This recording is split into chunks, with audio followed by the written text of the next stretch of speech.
believe me, you are gonna go broke showing turkeys like these. Now we're talking turkey. Gobble, gobble, motherfucker. It's turkey time. Gobble, gobble. Welcome, everybody, to another episode of Let's Talk Turkeys. I'm your host, Movie Miss, and I'm being joined by the Caped Crusader himself, my co-host, Drive-In Dave. Hello, sir. Hello, and let me just add, Batman. Oh my goodness. So we're covering The Turkey, Batman and Robin this week. My name is Freeze. Learn it well, for it's the chilling sound of your doom. This is the way the world could end. Please, show some mercy. With ice. With a kiss. With venom. I probably should have mentioned this. I'm poison. Poison ivy. The only man who can stop them. Hi, Freeze. I'm Batman. Can't do it alone. Batman will watch his beloved Gotham perish. Bundle up, boys. There's a storm coming. Kill the heroes! It's the hockey team from hell! Cool party. Arnold Schwarzenegger. All right, everyone, chill. George Clooney. I'm not the marrying kind. I know you've had your wild nights. Good night. Wild doesn't quite cover it. Chris O'Donnell. Come join me. My garden needs tending. She loves me and not you, and it's driving you crazy. This is why Superman works alone. Uma Thurman. So many people to kill. So little time. Alicia Silverstone. And you are? Batgirl. That's not awfully PC. What about that person? Found the Batcave. She knows who we are. Guess we'll just have to kill her. In a Joel Schumacher film. Strength and courage. Partners. Honor Partners. and loyalty. Freedom and justice. Partners. It all comes together. We're going to need a bigger cave. Batman and Robin.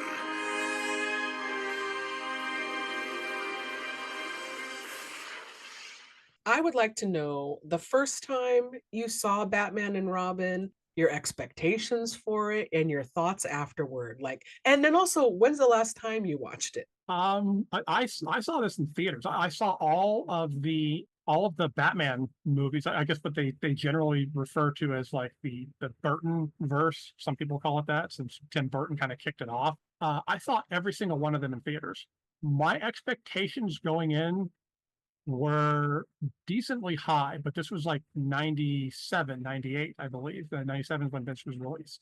I was still kind of young, dumb, and full of, so I figured comic book movies, like anything coming out would be interesting.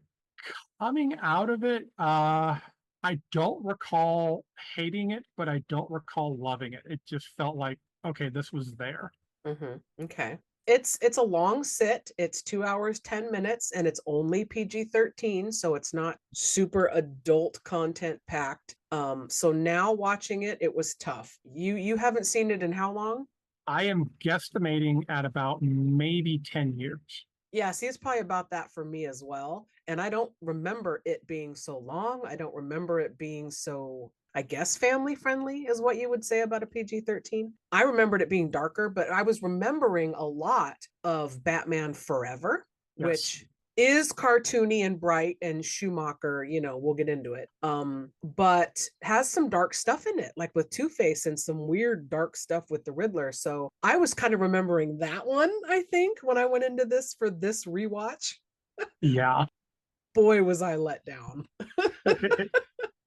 Thankfully, the only thing I remembered was I was looking forward to talking about Dawn the Dragon Wilson, because he plays a gang member in Batman Forever. Mhm. And I remember I liked Dawn the Dragon Wilson. He was like not the king, but he was like one of those actors that did those direct to video action martial arts films in like the 90s and the 80s. And he just did some cool stuff.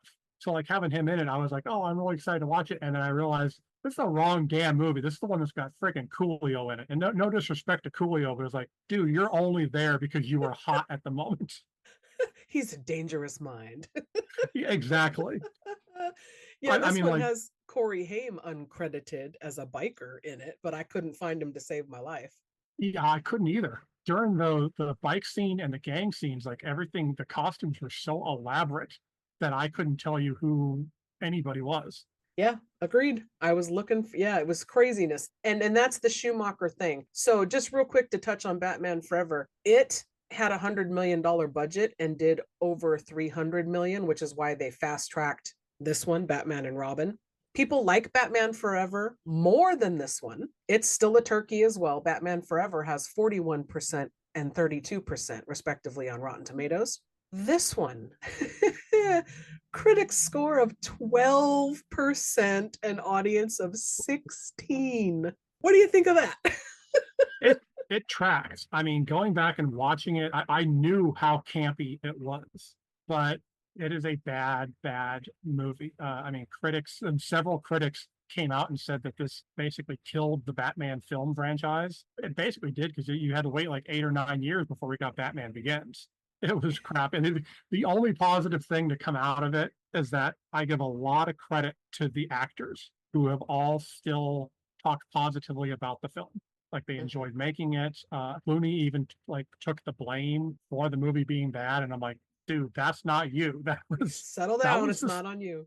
yeah, that was the studio, which I didn't realize until I did the research that apparently the studio wanted it to be more like toy centric. They wanted it to be like, like they wanted to mass produce toys based off of the property. So they even had reportedly toy companies in the pre-production meetings. That totally tracks. These kinds of movies in the late 80s, early 90s were cash grab. I mean, you and I talked a little bit about that on our Masters of the Universe episode, where it was, let's put out the toys before the movie even hits theaters. Same thing. Yeah, big deal. So for Batman and Robin, it is the fourth installment, like you mentioned, in the early I don't know, core 4 Batman movies that came out, directed by Joel Schumacher. And he also did Batman Forever. And you can tell that both films are the same vision. Visually, they read cartoony as hell. Oh, yeah. Which arguably, to me, works in Batman Forever, does not work in Batman and Robin.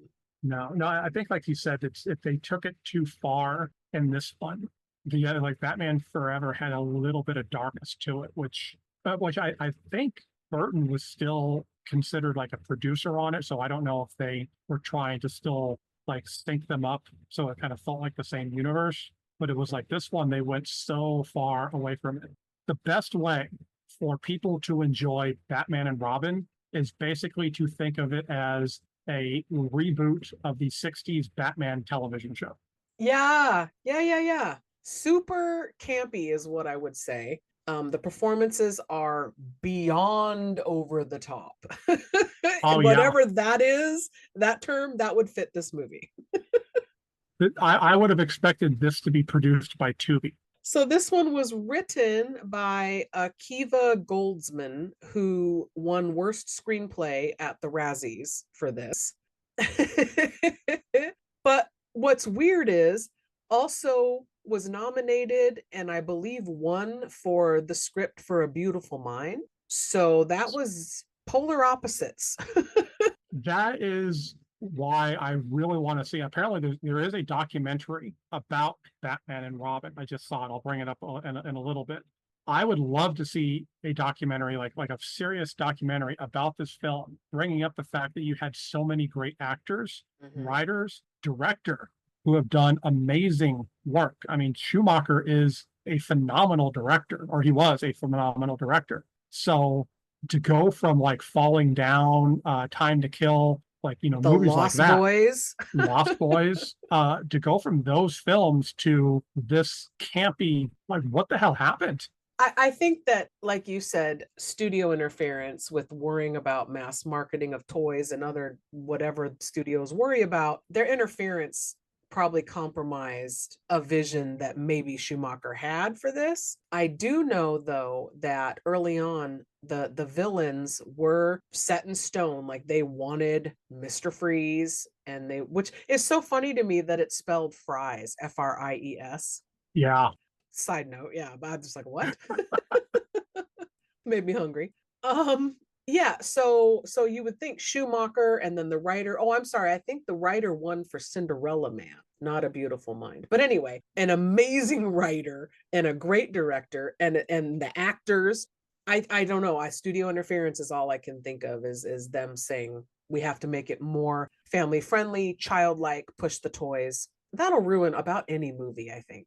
It really will. I mean, we've covered a few movies that have been ruined due to behind the scenes stuff that just went to shit, and it just destroyed the whole movie.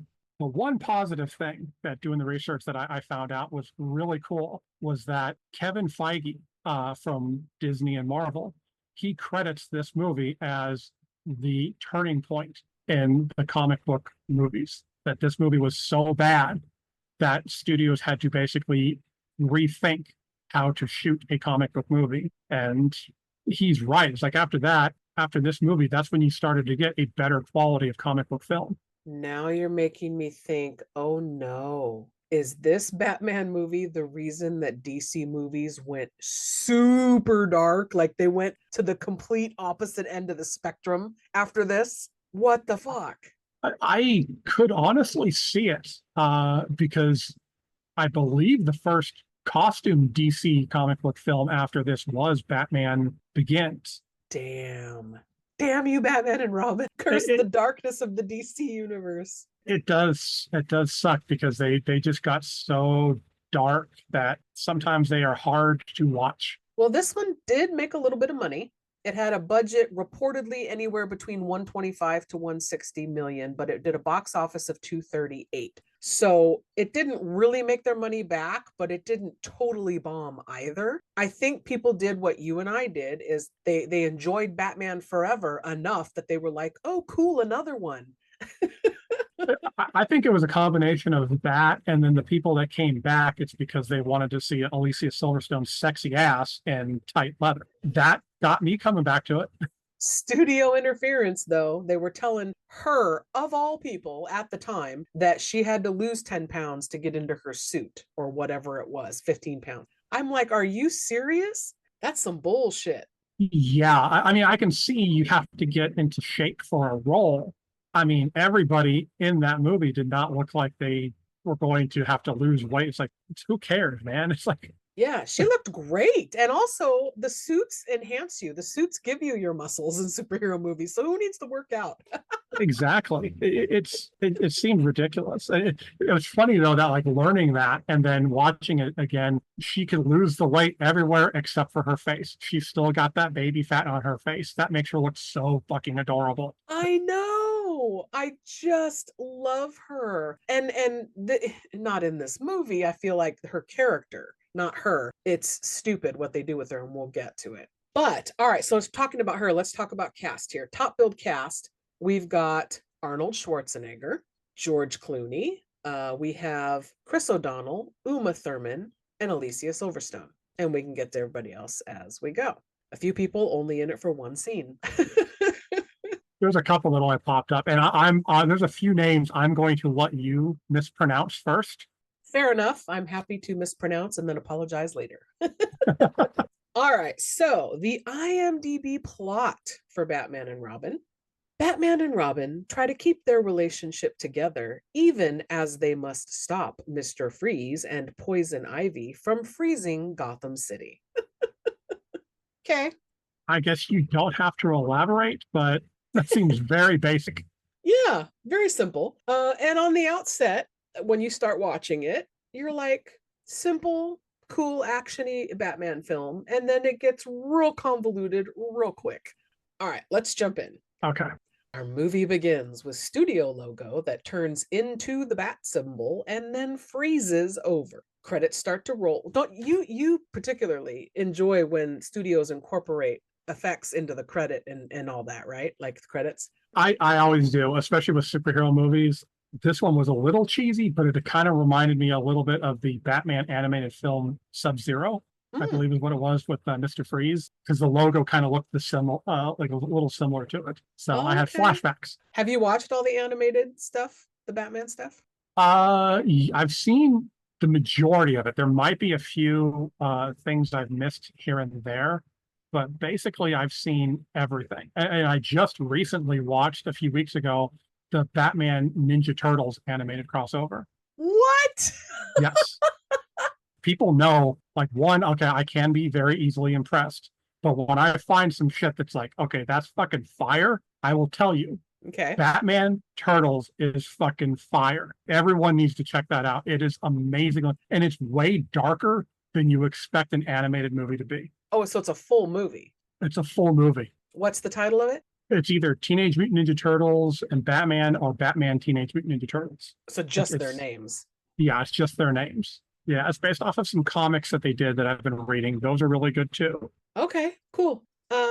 So this was interesting to me. And then I had to do a little research and find out Arnold Schwarzenegger gets top billing before anything, before other people, before title card, anything. First thing you see is Arnold Schwarzenegger's name. And I was like, yeah, he had to have that, right? At this point in time, it made sense because Yeah. Arnold was still king of the world. It'd be like true. The Rock now, like for younger kids watching or listening to this or whatever. It's like The Rock is God for Hollywood, which is funny because he can't do shit except for ruin a franchise, but he's still considered God. All right, this isn't a rock podcast. But it's like, no, it's like that's kind of the comparison though, like Schwarzenegger, because I think they said he did this at the same time he was filming Eraser. Oh, okay, okay. Ah, interesting. Because my thoughts on that are that's one of his lesser films. So he did like two not very good films at the same time. Yeah, this is like when he hit the peak and was just had nowhere to go but down. Such a shame when that happens. It really is, because he still horrible. does good work every now and then. I mean, like anyone who hasn't seen Maggie, fucking check out Maggie. Oh my God, I hated Maggie. I just like for his Wow. acting, I loved. I mean, the story was boring as shit, but his acting, I thought you got to Yeah. see Schwarzenegger actually act. That's true because it is kind of a drama, Yeah. which is probably why I hated it because I was expecting more of a horror movie. But anyway, this is not a Maggie podcast. Let's move on. So the other thing I was going to mention about Schwarzenegger is in his getup and his Mr. Freeze stuff, he had allergic reaction to the blue light that they have in his mouth that illuminates the back of his teeth and stuff. And Oh. he had an allergic reaction to it. It's some kind of a paint and an LED light. Yeah, he had issues with that. It's distracting and we don't need it, honestly. I felt they went a little overboard on the blue. Like we didn't need that much blue. Yeah. And then also one thing I'm going to do for the show, I'm not going to keep count verbally as we go, but every single time somebody in this movie, especially Freeze, makes a pun, we're going to do a little ding or something to keep track because there's a bazillion of them in this movie. Do not, I repeat, do not do a drinking game with that because you will be shit-faced in the first 30 seconds. You're not wrong. They're going to pile it on quick. So, like I said, we get Arnold, then we get everybody else, then we get title card. Then we get a rapid fire montage, which was a movie trope of Batman and Robin suiting up, grabbing gear. We get a fucking rad shot, a version of the Batmobile coming up out of the ground. I love the design of this. And all I could think was, there's even further underground. How low does this cave go? Oh, it drops it like it's hot, baby. It drops it like it's hot. But I love the damn whooshing sounds and the click and the whoosh and the movement while they're doing like a rapid fire montage of grabbing gear and shit. I love that in a movie. I mean, I can't be alone on that. I have one complaint of that whole montage, and I'm sure it's the same complaint that everybody has, and that is hashtag bat nipples. Yeah, what is with that? Why does his suit have bat nipples but Batgirl's doesn't? I was going to bring that up later when she shows up. That pisses me off because if there's anyone that needs to have bat nipples, it's Alicia Silverstone. Equality for the nipples, people. I mean, it's not even the equality. It's just the fact that it's like, that's the closest I'm ever going to get to see her tits. So So we get comedy immediately because Robin whines that he wants a car too because chicks dig the car. And Batman snaps right back. Okay, this is where Clooney to me is a great Batman slash Bruce Wayne. He makes a very suave, debonair, classy looking Bruce Wayne. But I love his sarcastic delivery when he's Batman. He's all, this is why Superman works alone. You whiny little fuck.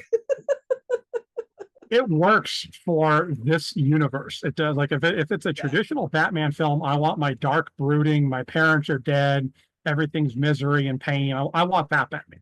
Yeah. But with this, like, yeah, I love Clooney's comedy and his reactions. I Yep. will say, however, and I might be the only person who remembers this movie was ruined, especially George Clooney's acting was ruined by a summer Mystery Science Theater special where they were going over blockbusters coming out that summer. Mhm. Batman and Robin was one of them. And so I don't remember who it was, Tom Servo or Crow. It was one of them. Every time they showed clips of the movie, they would be verbally acknowledging Clooney's acting skill, which was smile, head bob, nod, smile, head bob, nod. And so you can't unsee that shit. Now, see, as somebody who grew up watching ER, I find that endearing and adorable, and which is why I think he makes an excellent Bruce Wayne because he's charming. So, And it's got nothing to do with the fact that you would ride that until you pop. no comment. I mean, like, I no judgment here because I'm the same way on Alicia Silverstone. So So Batman takes off, and then Robin's bike comes up, his motorcycle on a lift, and he takes off. Why wouldn't you just ride in the car? There are 2 seats. that's what I never understood. And I like the bike. To me, like every time I've ever seen Robin in a comic, he's got the bike. So it's like that to me is awesome. What are you bitching about, dude? That's cool. Right. I do want to point out before we get too far, though, that being the comic book nerd, I am very mixed feelings on his costume, on Robin's costume in this one. Why is that? Because in Batman Forever, it was a more traditional Robin costume with the red breastplate and everything, and then like the green everywhere else. That's Robin. The costume in this movie was a little bit more a nod towards older Dick Grayson when he becomes Nightwing. You know, of That's course what I he thought. does- yeah, but he doesn't have the cape. So I kind of felt like if you were going to go that way, then just commit and make him Nightwing. And make him what? Turn him into Nightwing, have him change the name. I mean, that's a cooler character, anyways. Okay. I'll take your word for that. So we do get Alfred briefly seeing them leave, and he says, I'll cancel the pizzas. I'm like, well, they eat pizza? Batman and I don't know. They don't seem like pizza people, but okay. You got to get those carbs so you can build those muscles. Yeah, Get right? those nipples big and strong so they can stick through the bat suit. Oh my God. Oh, they could cut glass with those nipples. So we get a really cool score here, and I had to look it up. Elliot Goldenthal, because the score to me was very Danny Elfman-esque, but it Yeah. wasn't Elfman, I wouldn't have known if you wouldn't have said anything. right? Because very, very much the same vibe. So they don't even know what they're doing. They just know that they're going. And Batman gets a call on his video monitor in the car telling him a man that calls himself Mr. Freeze has taken over the museum and frozen the guards. And we get Mr. Freeze saying, "The Iceman cometh." So we get a Dang. pun, yeah, immediately. We join him in action in the museum, and he's saying to the guards, "I'm afraid my condition has left me cold to your pleas of mercy." Like, how do you say this shit with a straight face, bro? Like, oh my God. I don't know. I don't know how a man who wrote Cinderella Man could sit there and write this. They're like, they're looking at the script, and they're like, we need more puns. Get back in there. More puns. Throw like a book of dad jokes at him or something. Just like, here, read this shit, you bastard. A book of dad jokes. It's exactly the research this guy did. So Freeze's henchmen are all in like ice hockey gear, and he grabs this ginormous diamond that he's here to steal. Batman shows up and they tussle, And he tells him, "You're not sending me to the cooler." Now, looking back at it, you recently watched it and you're going over it, and you can remember this scene visually. Does that not feel like something out of Adam West's Batman? The costume henchman, the giant diamond. Yeah, 1000%. Which is maybe why I don't hate this movie, because it is campy enjoyable. Because I get that feeling from it. So just then, Robin busts in on his motorcycle. He knocks Freeze's magic ice ray freezy gun thing that he has out of his hands. Now, I have to ask, does it or does it not? Which is it? Annoy you that superheroes, especially in a situation like this, where these big giant capes that seem to add nothing and could be a hindrance and get in the way, do you find these capes are cool, or do they not need them? I can understand with Batman and the cape, but the movies have never figured out how to utilize that, because if you look at the comics, Batman's cape basically covers him the whole time. He's not always running around with his costume out or whatever. Like, the cape is like a trench coat. It's always kind of covering him. So if they ever did a movie like that, the cape would be cool. So far, yeah, the cape doesn't do shit. I think the only time they've ever explained the purpose for it was in the Nolan trilogy. They kind of gave you a little bit of purpose for it. Okay, because they thoroughly had me scratching my head and annoyed. Like, why are you even fucking wearing it? It just can get in your way. Yeah, there is no purpose for that. I mean, like, there's multiple times where it looked like you could see that the cape was like stitched to the legs of the costume so that it didn't hinder any of the fight scenes or action scenes or something like that. Oh, no, I want to say I'm going to go back on a rewatch and look for that, but I can't guarantee that'll happen in the next decade. By the next time I get around to watching it, I will have forgotten that you said that. So Batman and Robin fight off the henchmen, and Freeze is escaping. They magically click their feet together and their boots become ice skates. Bat skates. But they didn't know that this is where they were being sent 5 minutes ago. So how come they're suddenly equipped with that? This is my whole problem with the opening scene, was that with them acknowledging this is a new villain, they don't know who Freeze is. Yeah. And yet they're going in there like they've met him before. Right. And they're fully prepared for whatever conditions may arise, I guess. Exactly. But then you have to leave logic at the door, because later on we get a girl that becomes Batgirl who has never been a superhero a day in her life. It's pretty wondrous.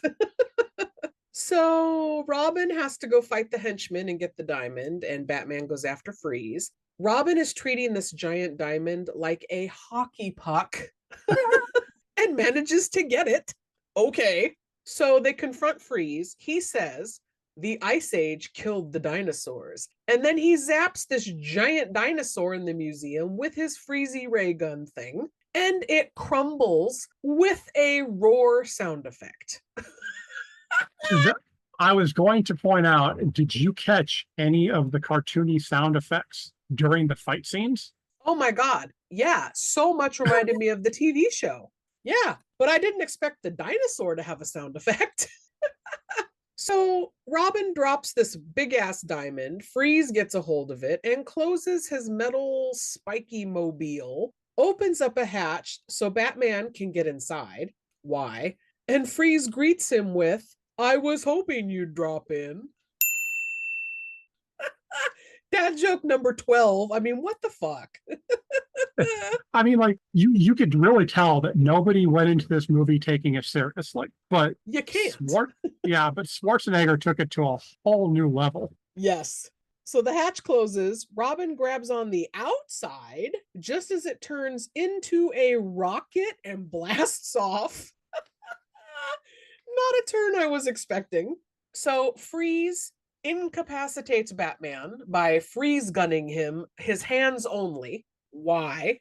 Why just the hands? So you could have a captive audience for your puns?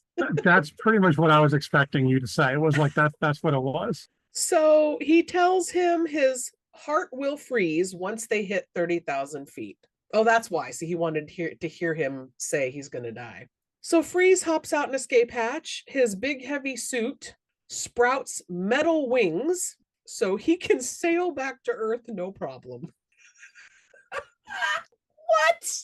What? My main problem with that scene is that those wings were not big enough for the costume, let alone for Schwarzenegger's steroid injected ass. Those wings were not going to do shit.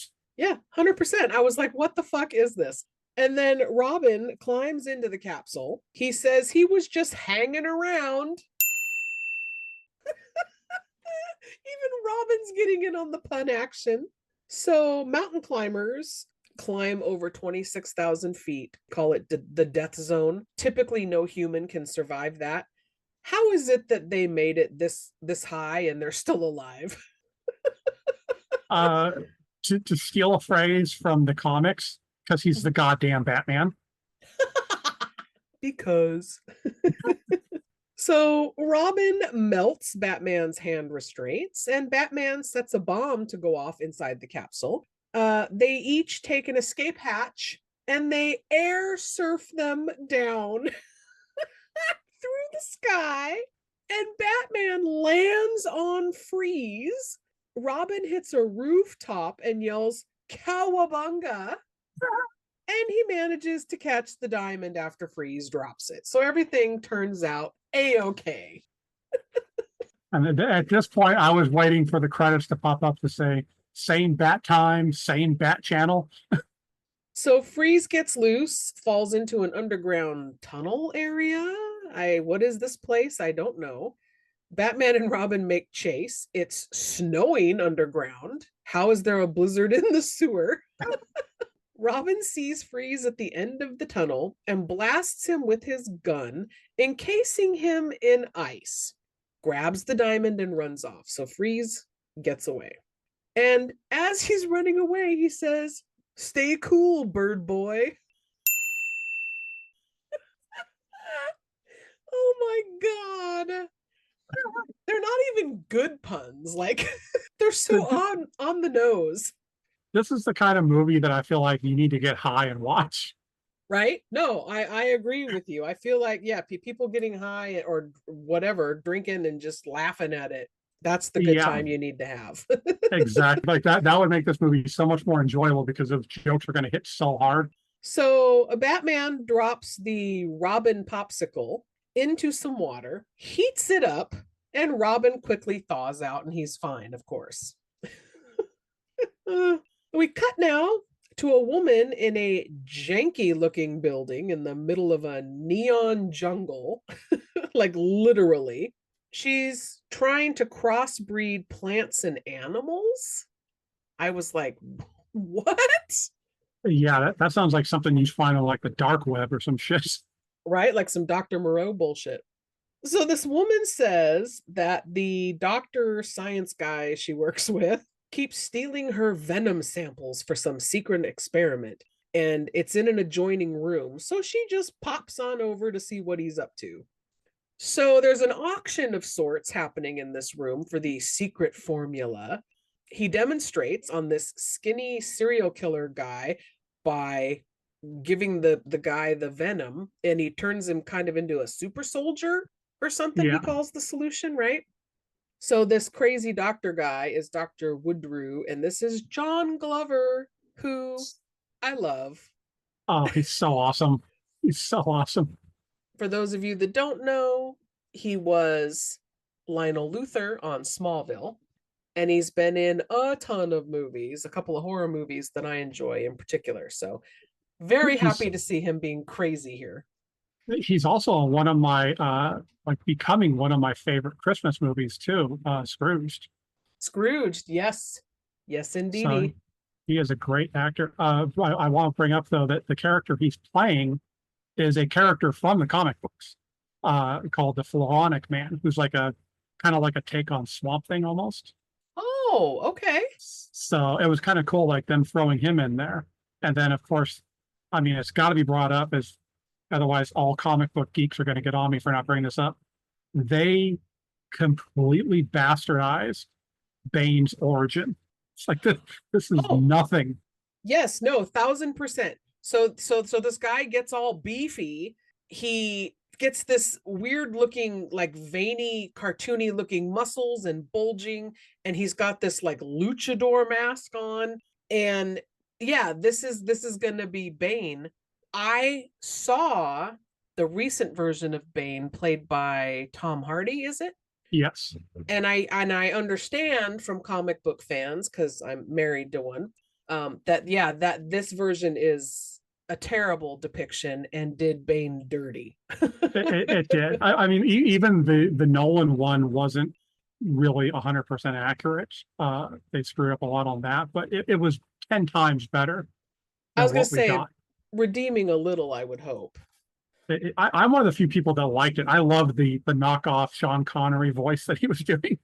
So this guy notices that the woman, Dr. Isley, and this is Uma Thurman, is hiding in the room, and he confronts her. She rejects his offer for them to be in on this plan together, so he kills her by dumping a table of chemicals on her, and she gets the venom on her and is sucked into the ground with plants and I don't know what else. It like a sinkhole inside the facility. Like it's the silliest fucking death. Like what is happening? Going back and watching this again, I think one of the things that I realized now that bothered me about that was, one, how dumb it was. Two, it's not really Poison Ivy's origin. And three, you basically just ripped off the fucking plot point from Batman Returns with Catwoman. That's a really good point. What is Poison Ivy's origin? Just briefly, do you know? I don't know for sure. I know more from the Bruce Timm Paul Dini animated series. That's the Poison. I mean, that's what made me like Poison Ivy, was that cartoon. The comics, I never got into her, so I don't know a lot about her origins. Okay, fair enough. Well, But maybe I know somebody that out ain't there it. can enlighten us. Yeah. If you know it, comment and on Facebook, all of our social media platforms. Email me, send me a carrier pigeon, whatever it is. Just let me know. We cut now to Bruce, Dick, and Alfred watching and discussing a video of Mr. Freeze when he was human, looking like he's working in a lab somewhere. And I had to laugh, no offense to Arnold and muscly guys, because Dolph Lundgren has a fucking PhD. Like there are smart, muscle-bound guys out there. But I do not for 1 second buy Arnold Schwarzenegger as a scientist. I didn't either. I buy him in Junior as a pregnant person before I buy him as a scientist. Yeah, it was definitely not a role that I was like, okay, I could see you playing the buff Mr. Freeze, but like Victor Freeze, no. Yeah, they say, oh, he was a 2-time Olympic athlete. That's how they can explain away how big he is, you know? And then they're like, and he's a molecular biologist and Nobel Prize winner. Okay. I was just surprised by how quickly they were able to figure out who the hell he was. Like, you just got back from the fight from a new villain, and you automatically discover Alfred's that, oh yeah, it. he's a scientist. Yeah, this movie shows how important Alfred is, because obviously he's the detective of the fucking group. Right? He's the only one that stays home long enough to do it. So Bruce says Freeze's wife contracted a rare disease, and so he froze her in a cryogenic state until he could find the cure. His equipment malfunctions, and he falls into an open vat of liquid at 50 degrees below zero. Okay, 2 things. Number 1, mad Joker creation vibes. Yes. Falling into a vat of something, right? Ripping that off. And then 2, why is there an open vat of liquid at 50 degrees below zero just sitting open in a lab like that? That's wildly unsafe, obviously. I mean, like, going off of the history of Batman villains, Gotham does not exactly have the best track record for safety standards in any place. Yes, you're right. OSHA, there's just nothing's happening here. Nobody's checking these facilities for safety in Gotham. No, I mean, Gotham is the one place where you could see like a villain being created by like eating too much Taco Bell and then going to the bathroom in a sun-baked porta potty, and now you've got Porta Man. Yeah, it's insanity to me how much villains fall into unsafe things in Gotham. So he somehow survives this, and the solution, the shit that he falls in, mutates his body. So now he stays inside a cryo suit that uses diamond enhanced lasers to keep it at 0 degrees. It's so convoluted because I remember Mr. Freeze from Adam West Batman and Robin. Not this convoluted, not this big suit and this big backstory. From my understanding, it sounds like they took a lot of the origin from the animated series. That they basically took that Mr. Freeze and put it in live action, which is a shame because it works in the cartoon. Yeah. Well, it seems like they tried to make this as close to a cartoon as they could get. Oh, definitely. I mean, there was multiple times I was expecting like some Tom and Jerry shit with like running around with frying pans. Arguably a better watch. So Bruce and Dick bicker like a married couple about trust.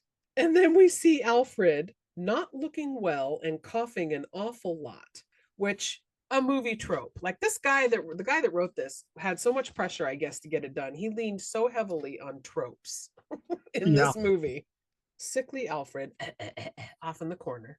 It kind of sucked because that was actually the most interesting story of the whole movie, was exploring Bruce and Alfred's relationship. Yeah, that we didn't get enough of it. Yeah, it's like that could have made a good movie in and of itself. It got sidetracked by basically, Schwarzenegger talking out of his ass, making dad jokes. Yeah. Alfred even has a little moment where he mentions to Bruce, I'm not going to be around forever. And it's like, yeah, that actually made me really sad. I forgot that this movie does get a little sad. It kind of does. And this is where the acting ability of Clooney really comes in. Yeah, good point. So we cut to this crazy doctor on his phone saying he's going to have his super soldier Bane sent out in overnight mail. What? FedEx, ship him. All you got to do is just go online and go to www.baneinAbox and you can get your own Bane.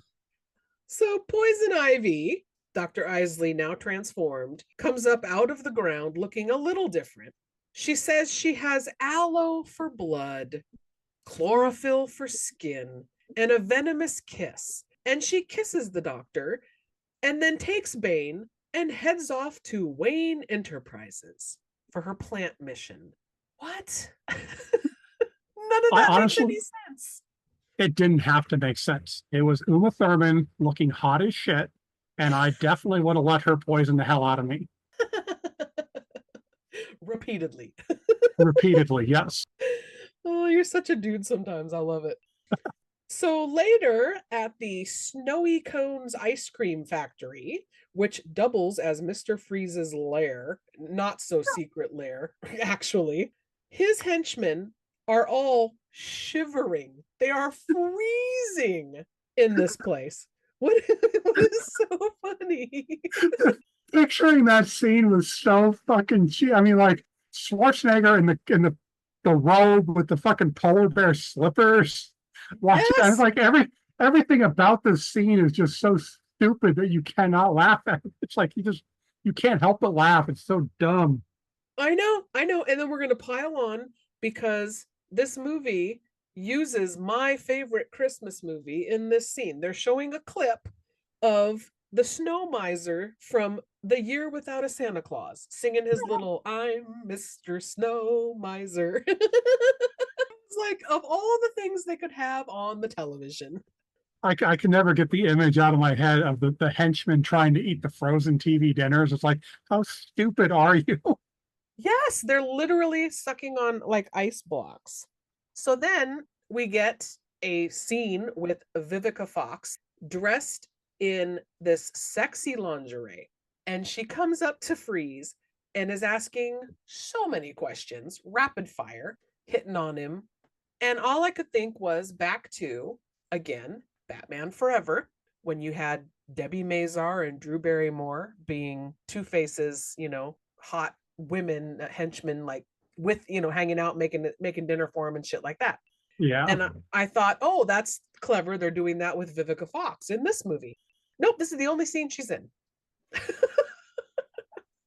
It was kind of stupid to include her because it's like, especially when he brings up the point, it's like he's happily married. It's like, yeah, his wife is basically like gone or whatever, but he's still devoted to her. Yeah. So it's like, what was the point of having her in there unless she was going to like betray him at some point? Yeah, and it comes to nothing. But I do like her name, her character name. Did you look it up? I don't think I did. I meant to, but I think I forgot to even look it up because I forgot she was even in the damn movie. Okay, so it's Miss MS is her title, right? Her first name is the letter B as in boy, and her last name is Haven. Yeah, let that sink in. She's Miss B Haven.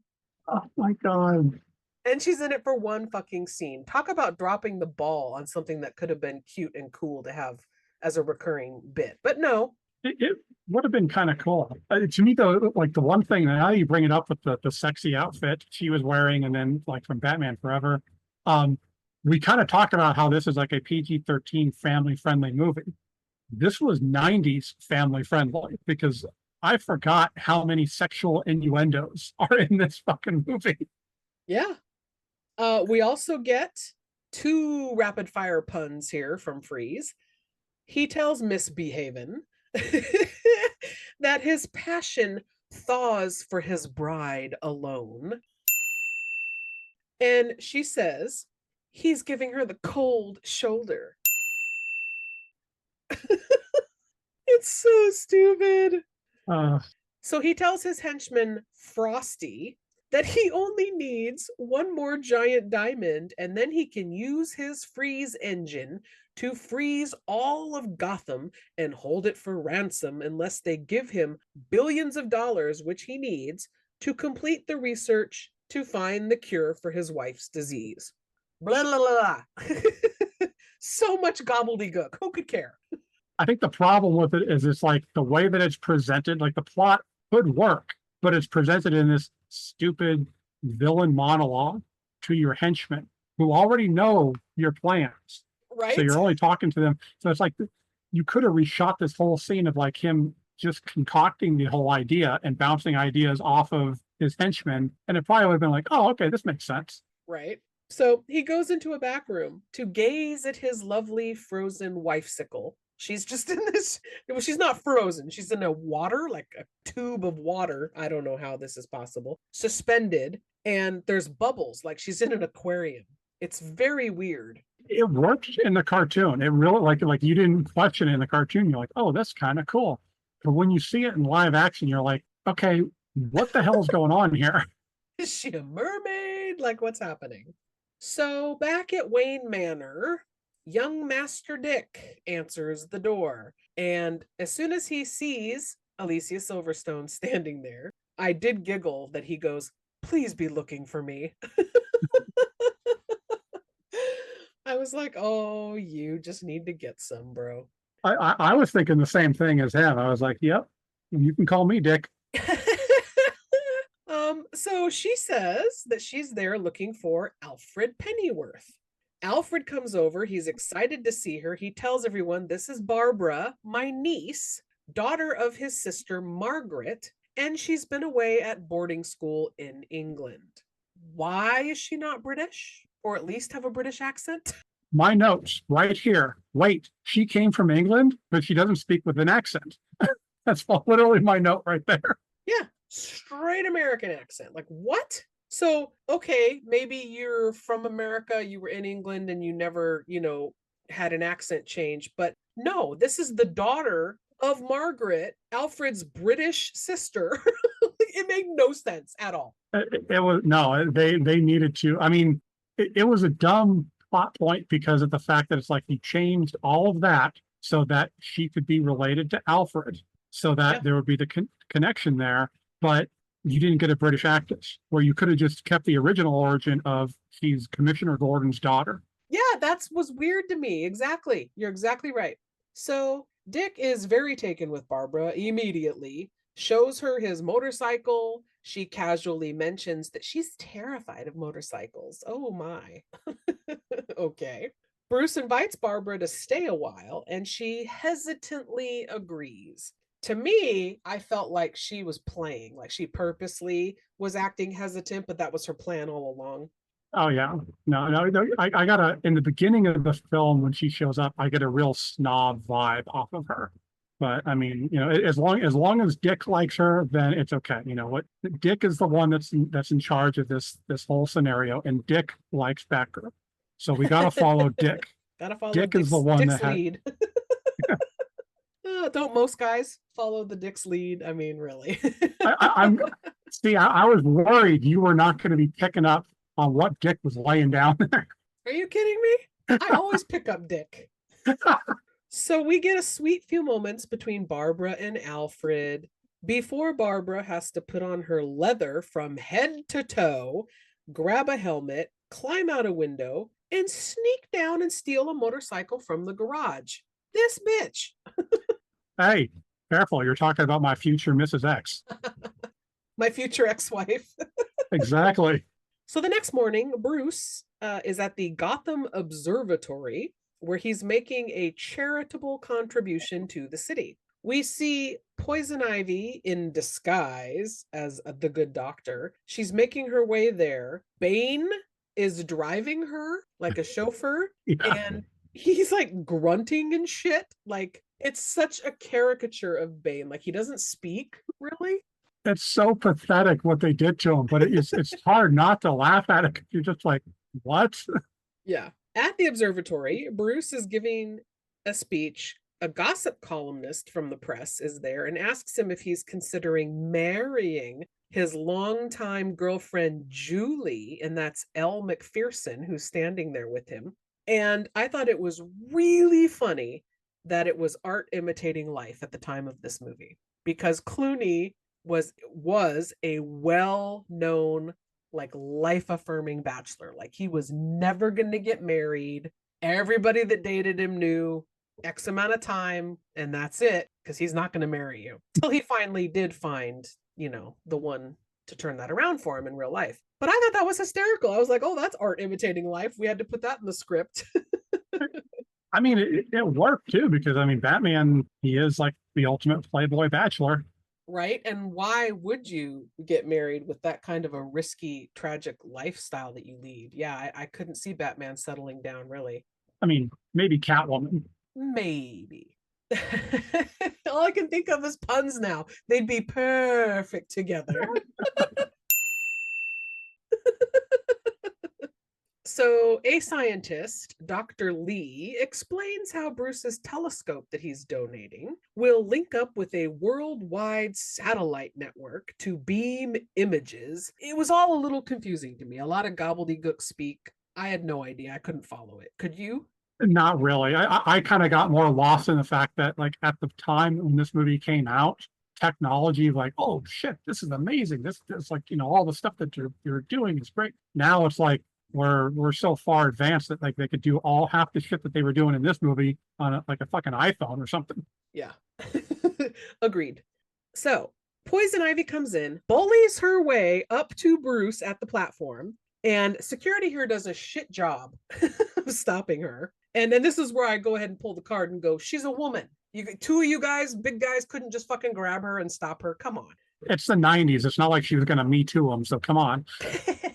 So she introduces herself to Bruce, says that she used to work for Wayne Enterprises at his arboreal reservation project in South America, something like that. I got lost on that one too. I was like, I don't know what the hell they're talking about. Gobbledygook. I know plants in South America. So for me, when she says this, I just laugh because I've watched so many stupid movies like with this premise, and especially most recently was what came to mind was 50 Shades of Grey, how Christian Grey owns Grey Enterprises, and he does God knows what, like everything or nothing. I don't know. Same thing. Wayne Enterprises seems to have his fingers in a lot of pie. Like, what the fuck does he even do?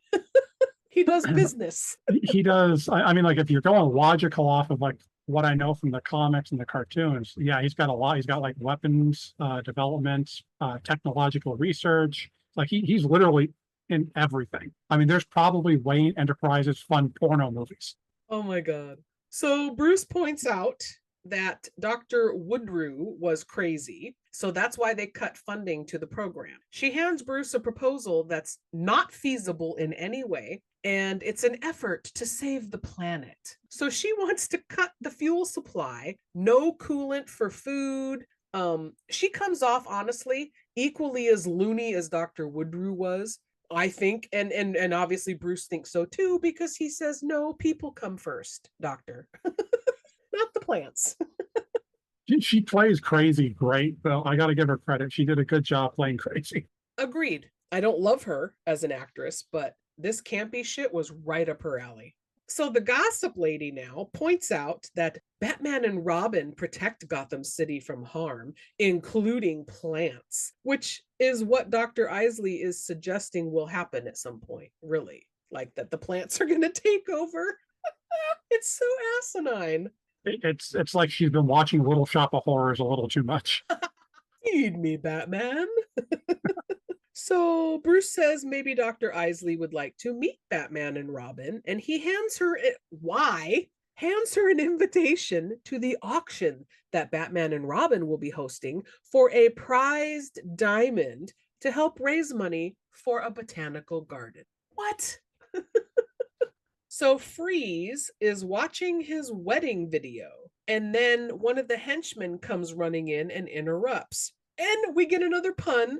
I hate it when people talk during the movie. Are you serious? You're not watching a movie. So then we get to see the newspaper headline: Bruce Wayne loans diamonds to Flower Ball. Baiting Freeze. I mean, right? I mean, the fact that Freeze couldn't see through it shows exactly how brain dead he became. I was going to say, the man's supposed to be a Nobel Prize winner, and he couldn't see that for what it was. So we cut to the extravagant charity ball. It's an indoor jungle theme, which frankly looked pretty fucking fun. I'm not going to lie. The one thing you got to give this movie major props on is the set. All the sets on this film are just fucking phenomenal. Agreed. Set design, chef's kiss. Like, a lot of these places looked so fun. It did. It made Gotham City look like the coolest place in the world to live. A giant playground for adults, basically. I mean, like, yeah, with buildings that are like coming out of giant statues of half-naked men. I mean, you know, this is like taking San Francisco to like the 10th level.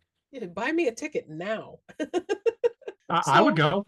Yeah, Gotham looks like a fun place to visit, but you wouldn't want to live there, I don't think. I mean, come on, the supervillains aren't that bad. You got Batman showing up, and then you know they're just gonna like make puns and freeze you, and then just kind of walk off.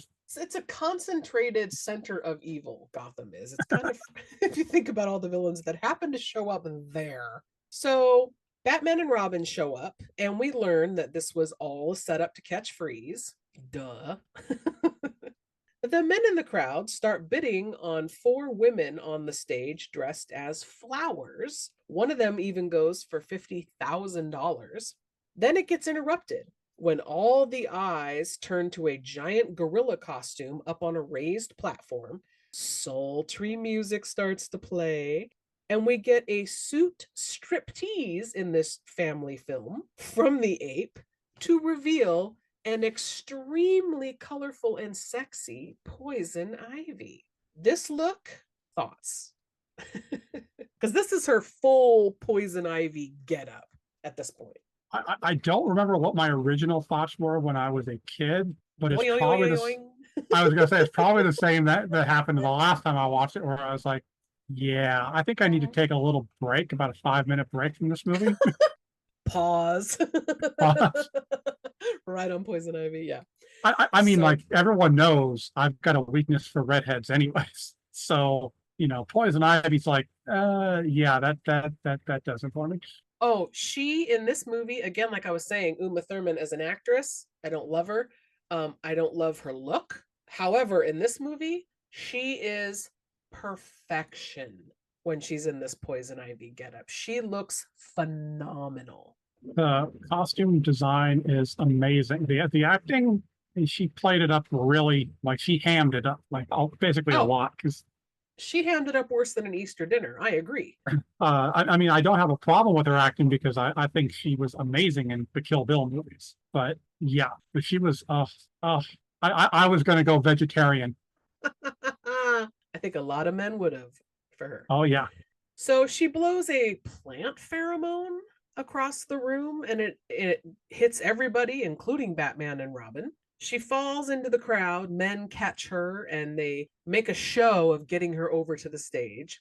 She then puts on the jewels, blows more pheromones into Batman and Robin's face, and then a bidding war begins over her after she lays on some very thick sexual innuendos, offers herself and her garden up for auction in this family film. It's because little Johnny watching the movie hasn't hit puberty and he doesn't know what's going on. But his dad, he gets it. Right? I wonder how many young boys had like sexual awakenings to Poison Ivy. It's all the comic book geeks in their 40s that I know now, right? For those that, you know, since this is a recorded thing and you can't see what I did, I raised my hand and pointed to myself. Who has two thumbs and thinks that? So Batman and Robin get into millions and at one point billions. They are, I don't know.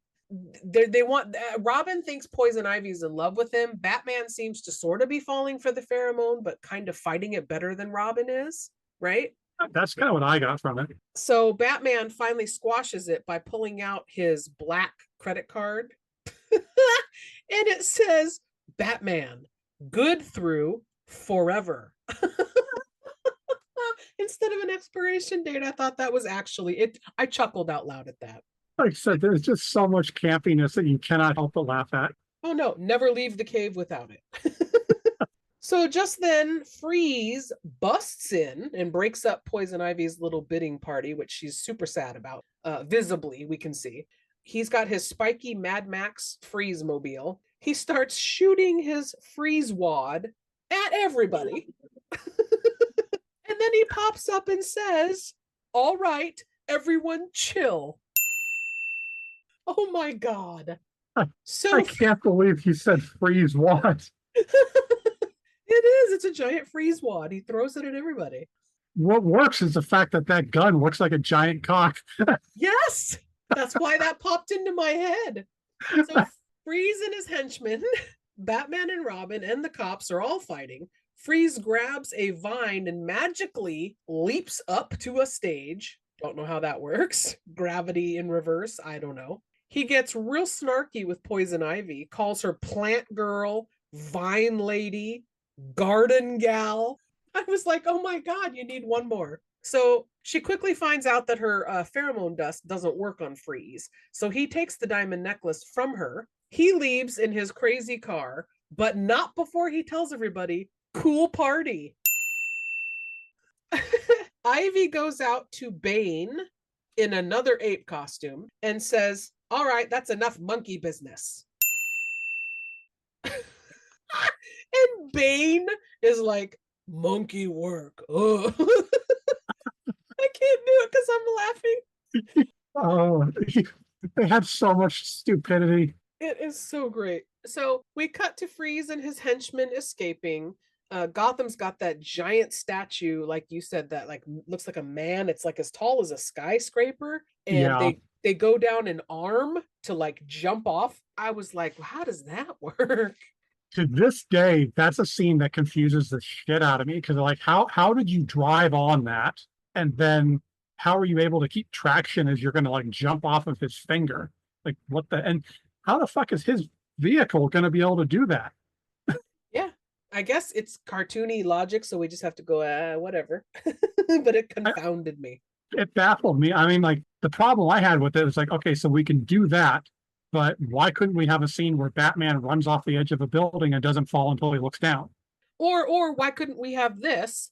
Batman and Robin are making chase. Robin insists he can make the jump off this arm. Batman doesn't believe him or something. And he hits the override switch and the bike shuts down. So Robin gets really pissed that Batman does that to him. I mean, I wouldn't blame him. I'd be kind of pissed off too. It's like Batman's a very controlling parent. I I would have liked a scene of him jumping that bike. That would have been cool. And that's got nothing to do with the fact that you probably think Chris O'Donnell's kind of hot. Not at all, actually. Really? I don't care for his boyish good looks. All right. Yeah, not a fan. And his whining has a lot to do with it, though, too. The whining takes you down a few notches. Yeah, he was really whiny in this one. I mean, Oof. it was kind of pathetic. So Freeze makes the jump. Batman's car gets frozen, but he ejects and winds up able to catch Freeze anyway. And then back at the Batcave, the car is fine. Bruce returns. He and Robin argue about shutting the bike down. Robin points out, or Dick at this point, I don't know, that they're a team and they have to trust each other. And he storms off like a little brat. This was the point in the movie where he stopped becoming Robin and he started becoming Robin. Oh my God, that's perfect.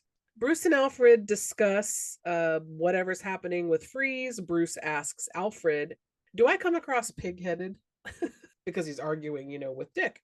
He and Alfred have a heart-to-heart about how all the control and the rules in the world will not stop the inevitability of death. So he's basically talking about himself more than... Yeah, I think at this point, like everyone kind of figured, okay, Alfred was the subplot of the movie.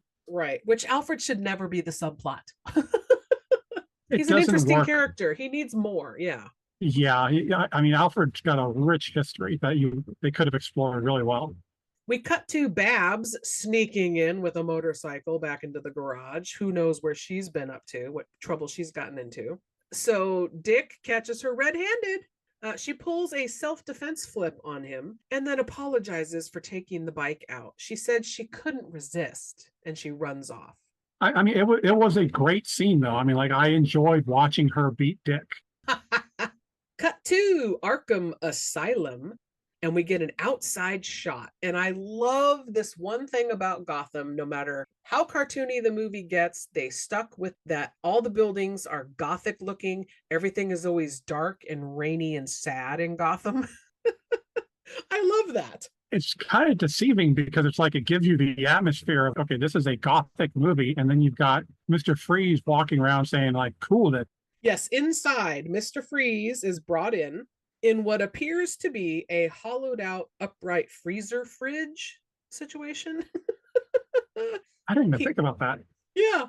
He's let out into a room with a small cot and a sink. I guess he's going to use the bucket in the corner. I don't know what that's about. Or does he even go to the bathroom anymore? Who knows? I don't know. I mean, I guess I could see him like, peeing out like a stream of, frozen piss. Little ice cubes. Oh yeah, you hear the bucket in the corner. It's like tink, tink, tink, tink, tink as the little ice cubes hit. So apparently there is a light dispensing cold air in the middle of the room, and he has to stay just in that one spot or else. He tries escaping and it doesn't work. So Jesse Ventura is one of the guards here. Did you catch that? Yes, I was going to bring that up.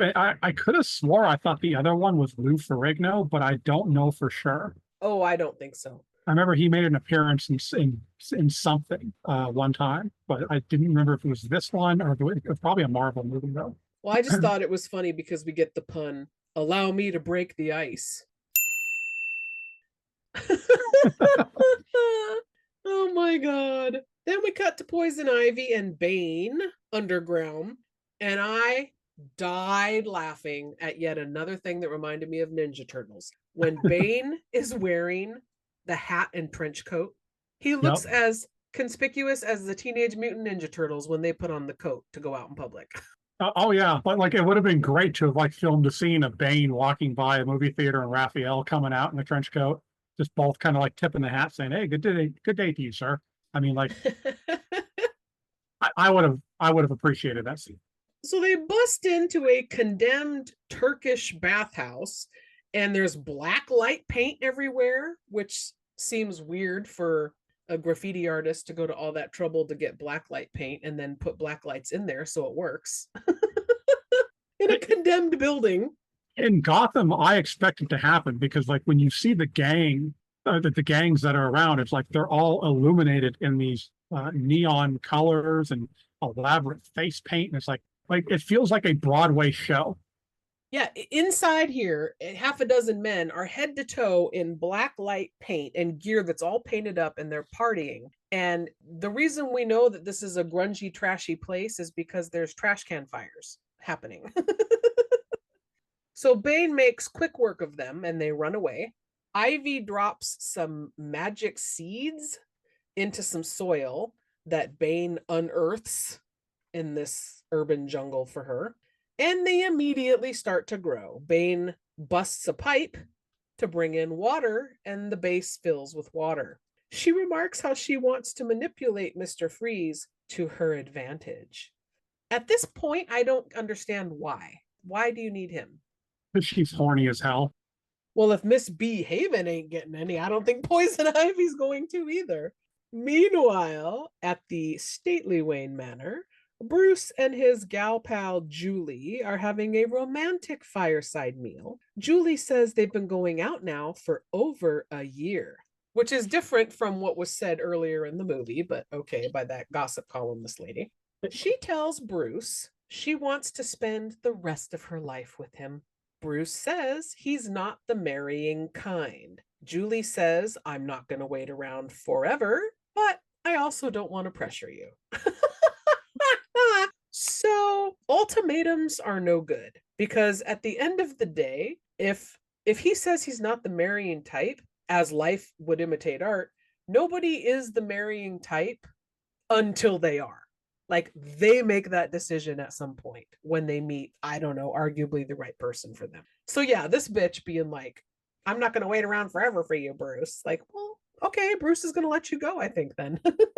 Am I the only one that was like thinking the entire time during that you just wanted to have him go off and be like, okay, cool, leave. I'm Bruce fucking Wayne. I can get all kinds of pussy. Yes, exactly. So Bruce imagines seeing Poison Ivy sitting there, and Julie asks Bruce, you need to think it over, and she kisses him, and then she pulls back and he sees Ivy. He snaps out of it, and Julie says that he just called her Ivy. Ruh-roh. So now we see that young Master Dick is looking at pics of Poison Ivy when he notices Barbara is up to shenanigans taking out a bike. So he hops on a bike and follows her. It didn't take her long to find a street racing underground gang in the city, like a whole area where this Fast and Furious nonsense happens. That would have been great if we could have had like a Fast and Furious crossover right there. Just, have like one of them in the background just hanging out or whatever. So we see Dom's just there. We see motorcycle gangs dressed in different themes. One is powdered wigs and eye patches. One is droogs from A Clockwork Orange. I was like, yes. Some look like glitter punk rock cats, almost like Kiss. We have a bunch of women in red wigs. And then we see Coolio as the banker. So the dude that takes the bets and sets it up, I guess, all the racing. Barbara approaches and asks him how much to play. And he tells her 2.5. So 250? I kind of feel like Gotham, everybody is rich. There are no poor people in Gotham. Everyone is rich. So even the gangs are filthy fucking rich, have mansions and shit. So it could have been $250. It could have been $250 million for all we know. Yeah, I was like, is it 2,500? Like, I don't know. But we learned from another guy that she's won 2 nights ago, and he doesn't like her, this guy that points this out. We cut to a gang with sparkly wigs and a small child of like 10 years old or so. All looking like they came out of a fucking Mad Max movie. Right? And they're part of the crew Spike's gang. Spike is the one that doesn't like Barbara. He says something about how, tells one of his gang members, have somebody ready, like at the end. I don't know, they're going to pull some kind of bad trick on Barbara. So Dick rolls up, inserts himself at the start line with all the racers, with nobody noticing. He has not paid to enter this race. He just rolls up. What? I know. I was appalled too. I mean, like, Dick is putting himself in places that Dick should not be going. He's just inserting himself wherever he pleases with no permission. So the race kicks off, and about 7 people on bikes start zipping through the warehouse district, basically breaking shit, causing damage. A few start wiping out. We narrow the field down to the final 3. Spike and his buddies sabotage the bridge. So Barbara and Dick skid out and almost fall off the broken end of the bridge. Where they were racing to, who knows, because they were all headed that way toward the broken bridge. The whole racing scene was confusing as hell because like if you noticed that when they started falling off and crashing into trash cans and shit, it was like fucking glitter and styrofoam falling all over the place. So it's like apparently Gotham has a problem with random trash cans filled with glitter and styrofoam. Yep. People just have to randomly throw away their glitter. They don't want to do it at home. I don't blame them. It's messy as fuck. Apparently there's like an epidemic of strippers or something in Gotham City. So that you're like, I'd like my ticket to Gotham now, please. So we get bad green screen here while Dick saves Barbara from falling off this bridge. It does not look good. Doesn't hold up. To be fair, did any of the special effects actually hold up in this movie? A few things did here and there, but nothing that needed the big green screen. That all looked like shit. To me, all the digital effects looked god awful. I mean, the practical effects weren't bad, but the digital shit was just, it did not hold up well. So back at the garage, Barbara tells Dick she's been racing for the past 5 years. She's what, 18? I mean, that makes her, no, that makes her older than 18 then if she's been racing for 5 years. Yeah, she's got to be in her 20s. So that was weird.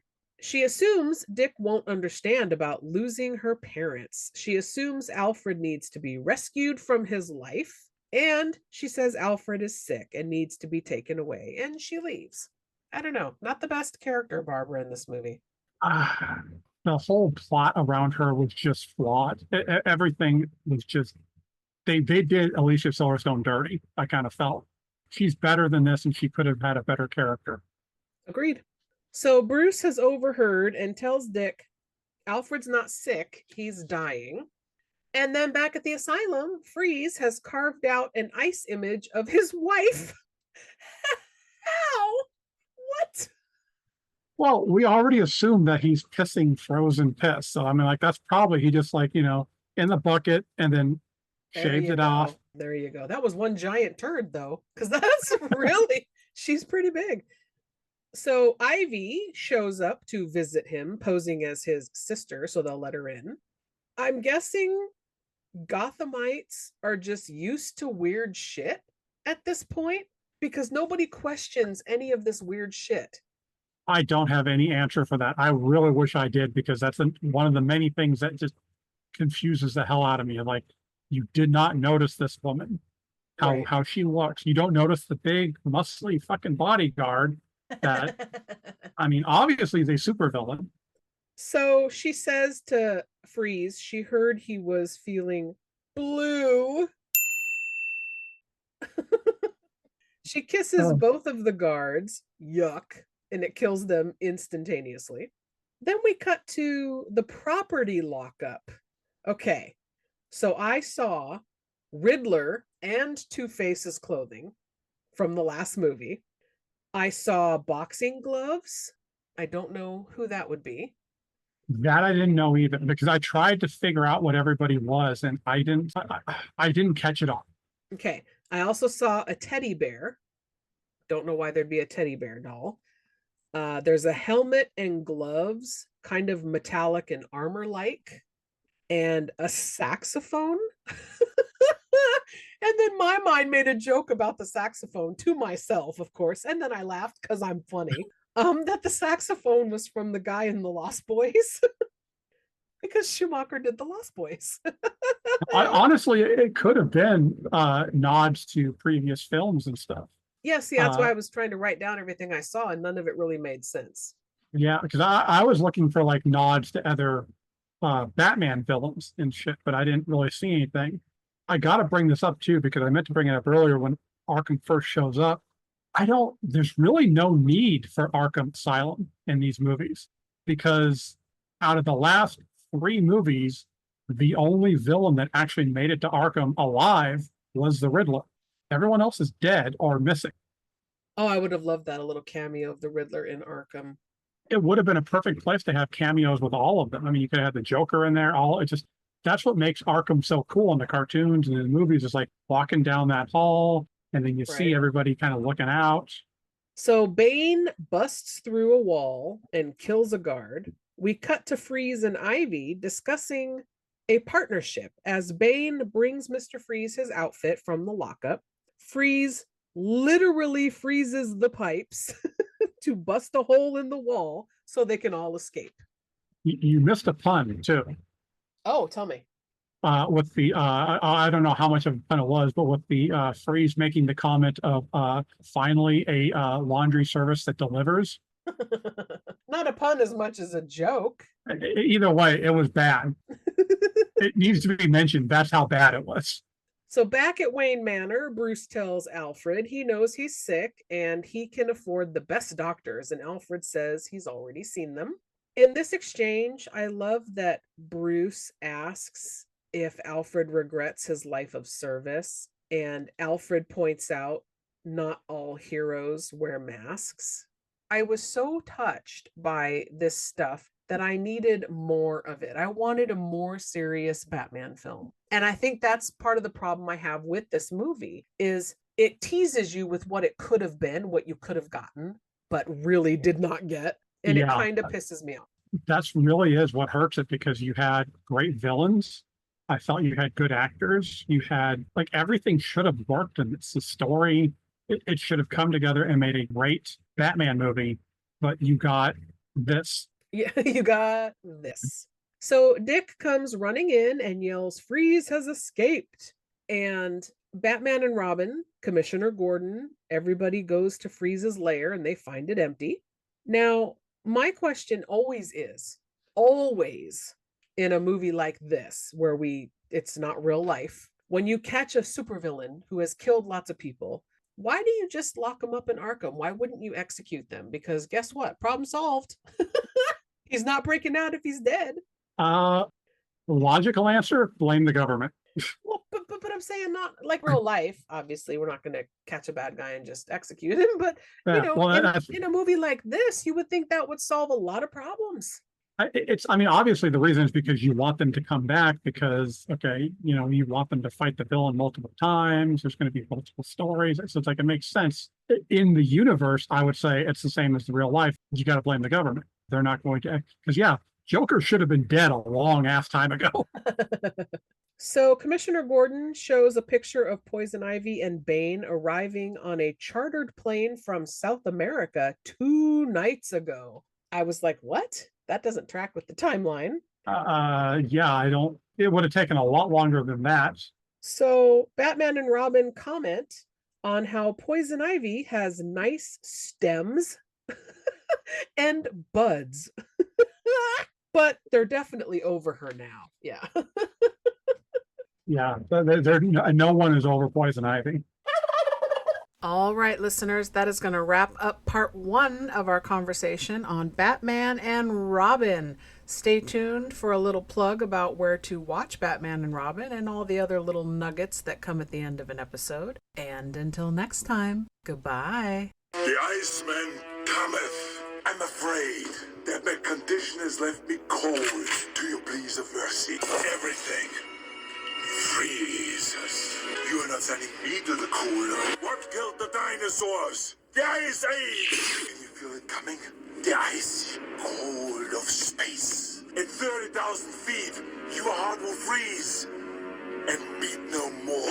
After you're frozen, your icy tomb will plummet back to Gotham. Freeze well. Stay cool, bird boy. Can you be cold, Batman?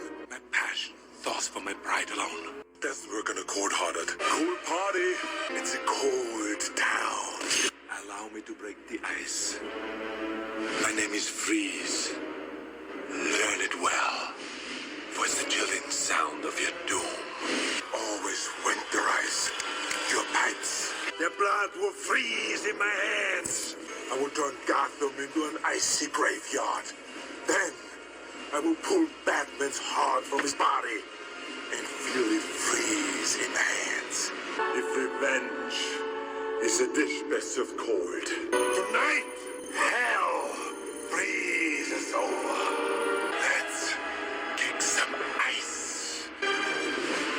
tonight's forecast. A freeze is coming. Freeze in hell, Batman! Winter is coming last. If anybody out there wants to watch Batman and Robin, at the time of this recording, it was available on Amazon Prime, free with your subscription. You can also just, I don't know why I always tell everybody on every episode where to find movies. You know what, guys? Google. That's exactly what I did. That's exactly what you can do. Hey listeners, Movie Miss here, saying we know you have a lot of options when it comes to podcasts, so we want to thank you so much for listening to ours. Please make sure to find us on our socials and join us, be part of our bad movie conversations. We want to chat with you. We're on Facebook with an official page, as well as a Let's Talk Turkeys discussion group where you can talk with other like-minded individuals who like bad movies. We're on Instagram at Let's Talk Turkeys. Our Twitter handle is at Gobble Podcast. That's GOBBLEPODCAST. And of course, you can always email us direct. We would love to get suggestions from you of movies you would like us to cover. If you want to be a guest on the show, we would love that. So directly, that's Let's Talk Turkeys, all one word, at yahoo.com. You're still here? It's over. Go home. Go.